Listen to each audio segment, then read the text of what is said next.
Bonjour Claude-Charles Fourier, merci d'avoir accepté cette interview. Vous êtes psychothérapeute et vous collaborez avec le centre ISNOE à Genève.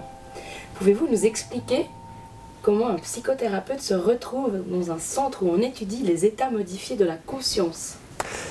Eh bien, en ce qui me concerne, j'ai vécu moi-même certaines expériences, entre autres quand j'étais assez jeune, une expérience qui m'a beaucoup déstabilisé et qui m'a amené à la nécessité d'un suivi thérapeutique. Les choses ensuite se sont enchaînées, j'ai beaucoup pratiqué certaines thérapies, à la suite de quoi d'ailleurs j'ai vécu d'autres états modifiés, et ça m'a permis petit à petit d'avoir en même temps une vision intérieure et extérieure de ce type de phénomène, ce qui fait que j'étais évidemment complètement attiré par collaborer avec ce qui était au départ le centre ISNOE. Pouvez-vous nous expliquer une des expériences les plus fortes que vous avez vécues? Alors, c'est toujours un peu délicat de pouvoir parler de ça, parce que déjà c'est quelque chose de très intime. Oui. Et puis comme c'est quelque chose qui n'est pas intellectuel, donc c'est assez complexe de retranscrire par l'intellect quelque chose qui n'en fait pas partie. L'expérience la plus forte, évidemment, c'est cette première expérience que j'ai vécue dans ma jeunesse et qui m'avait en même temps ouvert la porte et en même temps totalement déstabilisé.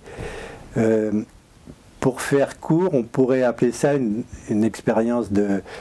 C'est une expérience d'expansion de conscience, on pourrait appeler ça plus précisément une expérience de transcendance. C'est-à-dire à ce moment-là, on est complètement immergé dans le tout. Ce que j'ai pu comprendre, ce que j'ai même dû comprendre grâce à ce premier vécu de cette expérience, c'est que ce qui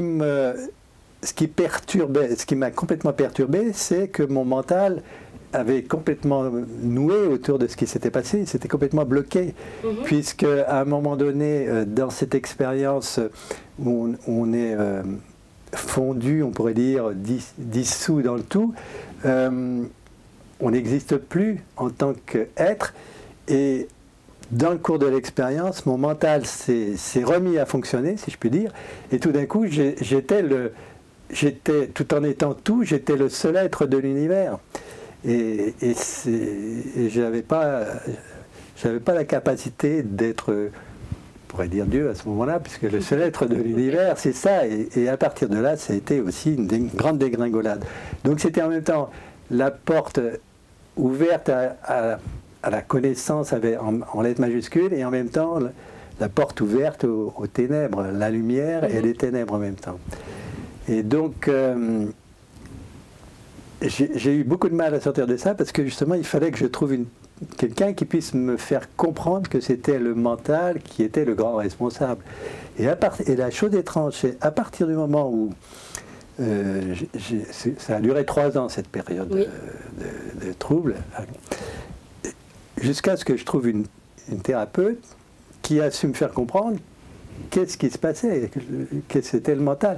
Et là c'est assez incroyable, parce que en quelques semaines, je pourrais presque dire quelques jours, je suis sorti de ce problème. C'est assez étonnant. À partir du moment où on comprend ce qui se passe, et qu'on peut du coup le faire cesser, grâce à certains exercices bien sûr, la chose peut complètement changer. Et donc, grâce à ces expériences, à cette expérience, ou à cause j'ai pu comprendre que le mental est le grand responsable toujours. Et quelques années plus tard, donc j'ai vécu d'autres expériences, et j'ai vécu une expérience où, justement, tout en étant avec mon mental présent, non dissous, je me suis retrouvé quand même dans cet état de transcendance, on va dire. Et ça a été une révélation pour moi, justement, de voir qu'on pouvait... on pouvait le vivre en étant aussi avec son mental présent, mais silencieux. Vous continuez à donner des soins à des malades, je crois. Oui. Est-ce qu'on peut bien s'imaginer que votre façon de les soigner a changé? C'est-à-dire, j'ai commencé, une fois que moi-même j'étais au clair, Oui. avec tout le fonctionnement de l'être humain et tous ces phénomènes, c'est à ce moment-là que j'ai commencé à m'occuper des personnes qui étaient en difficulté avec ça. Ce n'était pas un choix préalable, c'est presque un cheminement qui m'a conduit à. D'accord. Ouais. De quelle façon travaillez-vous avec vos patients? Alors, tout d'abord, ce qui est important, c'est d'accepter ce qu'ils vont rapporter comme phénomène. Oui. Il faut garder l'esprit ouvert et puis pouvoir avoir justement quand même une connaissance suffisante pour pouvoir les éclairer et les aider à dédramatiser, si jamais c'est le cas, sur le vécu. Après, c'est finalement un état modifié de conscience, c'est un événement dans la vie de quelqu'un, un événement traumatisant, en tout cas qui crée un certain traumatisme, mais à la limite, une fois qu'on a dépassé le problème de l'expérience elle-même, c'est la même chose que quelqu'un qui va vivre un deuil ou un divorce ou qui a des problèmes dans son travail. Donc après, on retombe sur, on pourrait dire presque un développement classique de l'aide aux autres. À savoir quand même que ces personnes souvent ont une sensibilité beaucoup plus forte et un peu exacerbée, certains déséquilibres, mais c'est finalement relativement quelque chose de similaire, sauf que la cause est un peu inhabituelle, on va dire. Vous avez beaucoup de patients qui vivent des états modifiés de conscience? Alors ici, à l'Institut, on reçoit quasiment, je vais dire pratiquement même, que des gens qui viennent parce qu'ils vivent des états modifiés de conscience et qui sont... Alors il y a plusieurs raisons qui peuvent les attirer à venir. C'est-à-dire certains ont juste besoin d'en parler, il y en a qui ont besoin d'en parler parce que ça fait des années qu'ils ont ça et ils n'ont personne qui veut bien, qui va les écouter. Et puis il y en a d'autres qui vivent certains phénomènes et qui sont déstabilisés avec. Et c'est là où on peut intervenir, où je peux intervenir du moins en temps pour l'aide, vraiment, hein, pour faire comprendre et aider ces personnes à vivre le phénomène facilement, ou du moins dans l'accepter, et peut-être même développer, d'autres capacités. Oui. Donc si quelqu'un veut vous trouver, il vous trouve au centre Isnoé. Alors, exactement, pour avoir le contact, il faut s'adresser à l'Institut Isnoé. Ma façon personnelle d'aborder un patient, c'est-à-dire que j'ai aucun a priori et aucun savoir. Quand je me trouve devant la personne, je suis neutre totalement. Et je me laisse guider beaucoup par mon intuition. Et c'est comme... c'est une façon, je dirais presque artistique, créative, de pouvoir aider la personne, mais c'est presque en étant dans une écoute attentive de la personne qu'on a la révélation à travers elle de ce qui lui convient et de ce qui va l'aider. Et c'est ça qui est important, je trouve, dans l'acte thérapeutique, en tout cas par rapport à ce que je considère moi comme un acte thérapeutique, c'est de rester totalement créatif et ouvert et de pouvoir... voilà, c'est ça, c'est difficile à expliquer, surtout si je veux l'expliquer par rapport à une caméra, hein, c'est ça. C'est ce côté-là, si tu veux, qui est important dans l'acte thérapeutique, c'est d'être un artiste, de se voir plus comme un artiste que comme un thérapeute. D'accord. De créer, d'être créatif et de co-créer avec le patient quelque chose d'harmonieux et Une harmonie entre vous. Voilà, ouais. Et de recréer l'harmonie en lui, vraiment. C'est ça qui est. C'est pour ça que c'est important en thérapie, dans la thérapie, que le thérapeute, il ne pourra emmener le patient que là où il est lui-même, dans les domaines dans lesquels il vibre. Sinon, il ne peut pas. Hein. C'est comme dans n'importe quelle autre pratique, en musique ou même dans le sport. Un moniteur de ski, il pourra apprendre à skier parce qu'il sait skier. Et un musicien saura apprendre à un musicien parce que lui-même pratique.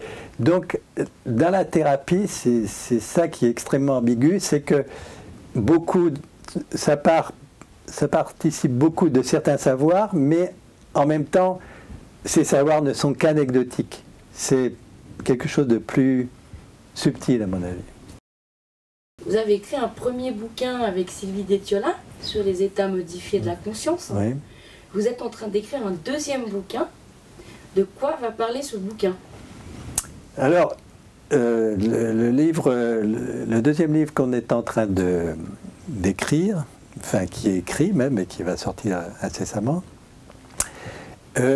on s'appuie sur le vécu de quelqu'un qu'on suit depuis plusieurs années et qui est à même de vivre certains états modifiés comme la sortie de corps.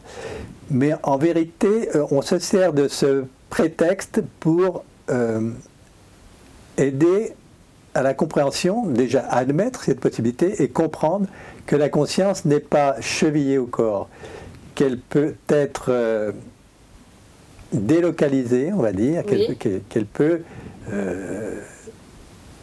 être indépendante du corps et peut-être même avoir des aperçus encore plus larges de ce que peut être la conscience. Parce qu'on a parlé avec Sylvie, ouais. Le sujet que vous avez étudié depuis 2006, si oui. je ne me trompe pas, c'est donc Nicolas. Oui. Donc c'est un bouquin que vous avez fait à 3. Oui.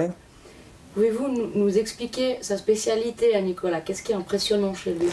Alors ce qui est impressionnant chez Nicolas, c'est cette capacité qu'il a à sortir de son corps. Il sort de son corps comme ça, lui.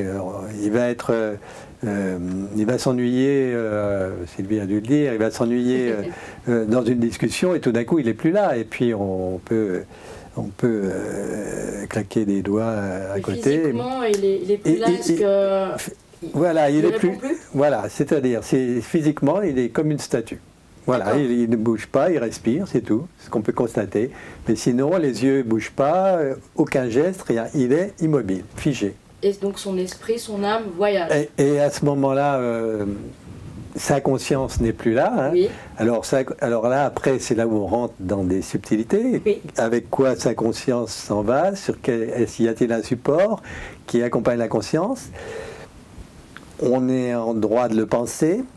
Et à ce moment-là, sa conscience s'en va dans un endroit vers lequel il est attiré pour une raison souvent très pragmatique.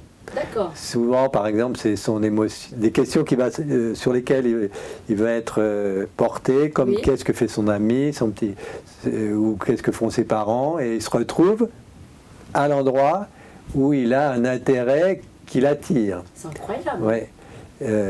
C'est une sorte, on va dire, c'est une sorte d'utilité, mais c'est guidé quand même par son émotionnel. Hein. C'est instinctivement, quand il fait des sorties de corps comme ça, les sorties de corps qu'il fait dans la journée, oui. Au courant, elles se passent comme ça. C'est-à-dire, il va se retrouver dans un endroit où il a un intérêt à voir quelque chose ou à comprendre quelque chose. Donc si je comprends bien, lui par contre, il les commande, ces sorties de corps. Alors, non. Non. C'est pareil, on va dire chez lui c'est instinctif. D'accord. Ça se passe... Alors, et ça c'est les sorties de corps qu'il va vivre dans le quotidien de la journée. Mais il vit d'autres sorties de corps. Par exemple le soir, avant de s'endormir, ou peut-être même la nuit au réveil, il va vivre d'autres types de sorties de corps. Et à ce moment-là, j'en parle? Oui, bien sûr. Ouais. À ce moment-là, ce ne sont plus tout à fait les mêmes genres de sorties de corps. Hein, et c'est des choses qui sont indépendantes de de ce que pourrait désirer son émotionnel ou son intellect. C'est-à-dire, il va se retrouver par exemple dans le cosmos, au milieu des étoiles, ou d'autres, on en parle dans le livre de tout ça, ou dans d'autres cas, bizarrement, dans le corps de quelqu'un d'autre ou même d'un animal. Et alors, ce qui est assez surprenant, c'est que des fois, c'était alternant. Une nuit, il se retrouvait dans le cosmos, une nuit suivante, il se retrouvait dans le corps de quelqu'un ou d'un animal. Alors, généralement, ça change chaque nuit, s'il va dans le corps de quelqu'un. Mais ce qui a été intriguant au début, la première fois que ça lui est arrivé, il est allé dans le corps de la même personne pendant 3 semaines, un mois. Et c'était quelqu'un qu'il connaissait? Et c'était quelqu'un qu'il ne connaissait absolument pas. Alors, c'était assez intriguant, parce qu'en plus, c'était pas du tout le genre de personnage qui pouvait l'intéresser. C'était quelqu'un un peu très matériel, on va dire, très matérialiste, un peu épais, un peu épais au physique comme au psychisme. Et quand même, il a été dans ce corps jusqu'au jour où il a compris que ça créait un problème, vraiment. En voyant les réactions de la femme de ce personnage, il a compris qu'en fait, c'était quand il incorpore quelqu'un, ça dure une dizaine de minutes. Ça durait, c'était, oui, bien pendant une dizaine de minutes. Il le savait parce qu'il avait son réveil qu'il pouvait lui dire. Et donc, il a compris ce jour-là que vraiment, c'était pas bien, que ce personnage devait avoir consulté peut-être un psychiatre ou quelque chose, et qu'il avait des médicaments, et que sa femme n'en pouvait plus de ces moments d'absence qui avaient lieu quand même au moins une fois par jour, le soir, et généralement, et qu'elle parlait même de le quitter, et ça lui a fait un choc, et il n'est plus jamais retourné dans ce corps. Est-ce qu'il y a une raison de ces incorporations?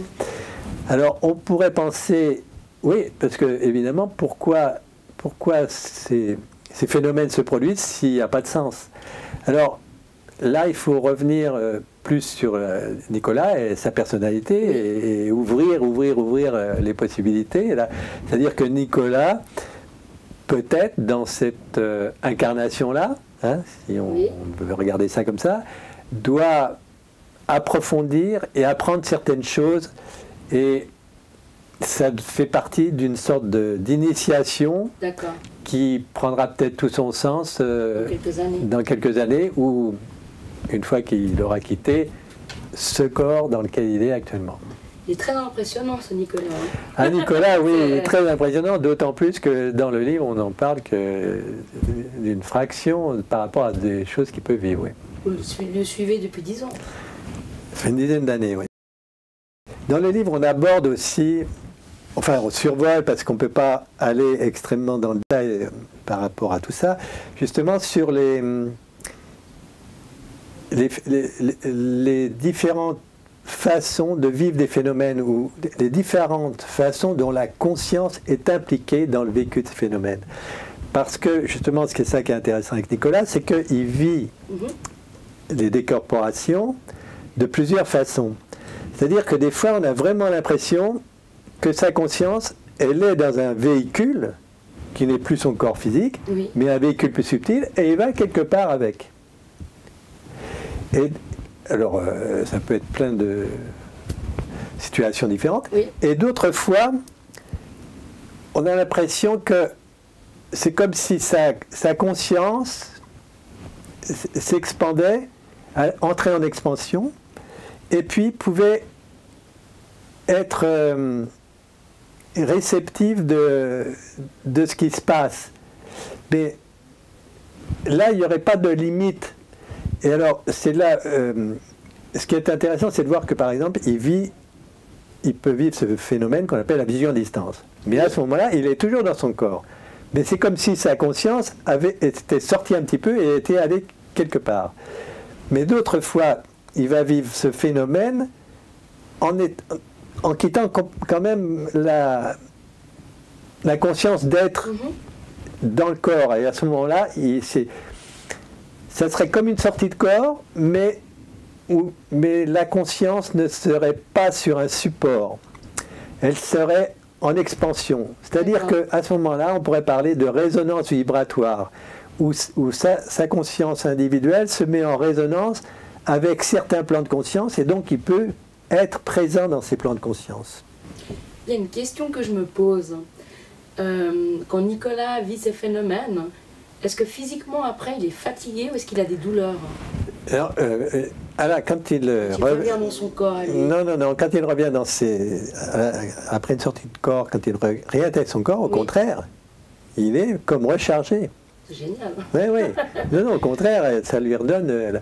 ça lui redonne de l'énergie, parce qu'il y a des cas où j'ai entendu, moi, où les gens, après, il ne faut plus même plus en parler. Non, lui, Nicolas, après, au contraire, il est très en forme, et même s'il vit d'autres phénomènes un peu marginaux par rapport à ça, après, il se sent mieux. Donc Nicolas, il le vit bien, il a une vie normale. Ah, Nicolas, oui, Nicolas, pour ça, c'est vraiment exceptionnel, parce que lui, il vit ça comme on respire. Pour lui, il n'y a aucun problème. Alors, des problèmes, il en a eu. Oui. Depuis qu'on l'accompagne, il y a eu des moments où ces expériences l'ont amené à des situations qui ont créé de la panique en lui, carrément. Et bon, heureusement qu'on était là à ce moment-là, on a pu l'aider à voir clair et à l'accompagner, mais il y a eu des moments où c'était pas facile.